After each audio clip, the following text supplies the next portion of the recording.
Customer Connect week activities. We've decided to we've been running these activities for the last 6 years, and we decided that we would do them differently. So the first week concentrates on the customer. The second week concentrates on giving back to the public. And giving back to the public for us means that we've got to go for our tagline, a better life, but also we need to sensitize our members on the value of savings. And one of the things we've seen is that our members are beginning to get lifestyle diseases, things like cancer. I've just been talking with Dr. here about lifestyle diseases, and it looks like very soon they will take over the other diseases. So a lot of our people are beginning to be sick, and therefore they are not enjoying their retirement. And we think that going and supporting the health sector, as doctors said, would act as a deterrent for people so that they can prevent themselves being sick, so that they can get their money and be healthy for that. As Doctor may have said, last week we camped at the Constitutional Square. We also conducted financial literacy training for our members so that they can get their money when they know what to do with it. This sad number that I normally tell people, 72% of our members don't have any other form of savings when they save with NSSF. So the only money they have all their lives is at NSSF. They get it, and 2 years later that money has disappeared because it's given to them as a lump sum. So one of the things we are going to continue to do is to teach our members, when you get this money, please don't go to Chikubo and start doing business. You've always been used to a day job, a desk job from 8 o'clock to 5 o'clock. You then go home. Now you've got 200 million shillings. You want to go and start business in Kikubo. You know nothing about Kikubo. You don't know how they make money. You don't know how they lose money. And indeed, within 2 years, you've lost all your savings. And now you're back to square one. So really, we need to tell our members that they need to really learn how to conduct themselves financially, especially once they've got that lump sum. Of course, the other one is the health, as we've said. They need to be in a healthy condition, and that's why we are putting all our efforts in trying to improve the health facilities in this country. I know it's a big thing. We are helping out to the tune of 366 million shillings. And we are doing that in 5 hospitals throughout Uganda. So we are putting some equipment for the maternity ward in a facility called Bukala C Health Center 3 in Bududa. We are giving them an what do you call this? An incubator, right? It's not written like that. I think the person who did the notes from incinerator. Okay, right. See, I don't know.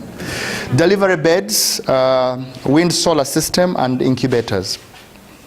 In Impigi Hospital, we are giving equipment for both the emergency, accident emergency unit, of course you know that highway there, and the maternity ward, including a blood refrigerator, shadowless operating lamp. I don't know what that means. What does that do? A trolley stretcher, operating theater, suction pump, and delivery instrument sets. We are also offering equipment to Arua Referral Hospital, equipment for the maternity ward. Was a lady involved in choosing these things? There's a lot of maternity wards, delivery beds, a trolley, and renovating their ward. And then is this Kasilinzi? Chisizi. It's not written that. I don't know, who wrote this speech? CZ equipment, including anesthesia. Is that right? Yes. You can see I'm not made out for this. A ventilator, autoclaves, and water distillers. So that's what we're doing outside of Kampala. But in Kampala, as you know today, we are handing out equipment for the intensive care unit that hopefully will include monitors, suction machines, and oxygen concentrators. Throughout our CSR activities, we'll continue supporting government programs, especially in health. Health because our members benefit from that. Education because we want to improve the quality of our people. Youth because our youth are the ones who get the jobs and then contribute to NSSF. And then the underprivileged because we would like their life to be better. Other key initiatives that we've also recently done is we always have the annual blood donation drive. Now you all know the hula baloo about blood at the beginning of the year. But I don't know if you notice that we do this at the end of the year and at the beginning of the year. And the answer is quite simple.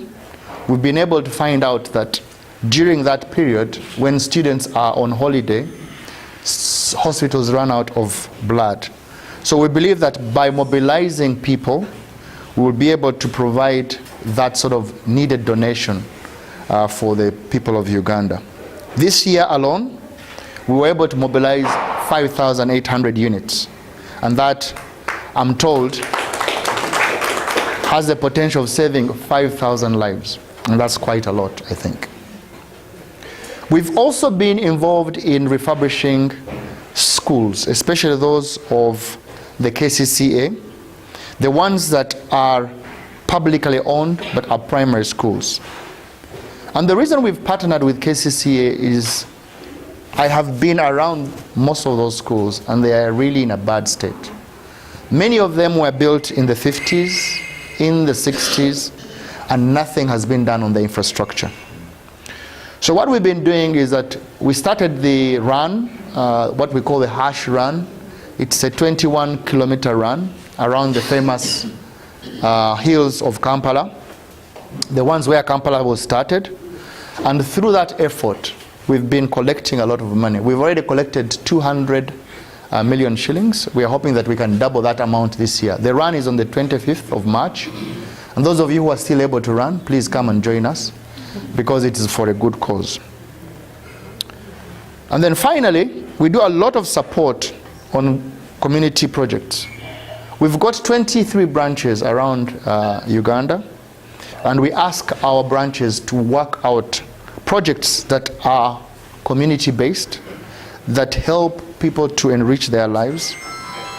And we use NGOs, and we also use the lottery fraternity, because we know that they are giving back to the people.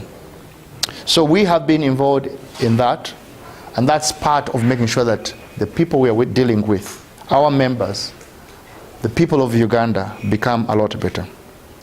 We believe that guaranteeing to our members a better life goes beyond our statutory mandate of just providing social security services, but also extends to contributing to their well-being, especially for the less fortunate in our community. So we are confident today, Doctor, that the equipment we are going to give you this week and the rest of the hospitals will go a long way in improving the health facilities and impact on the lives that need this equipment most. Thank you so much for allowing us to partner with you, and hopefully we can make a little bit of a change to your patients and hopefully to the people of Uganda. Thank you so much.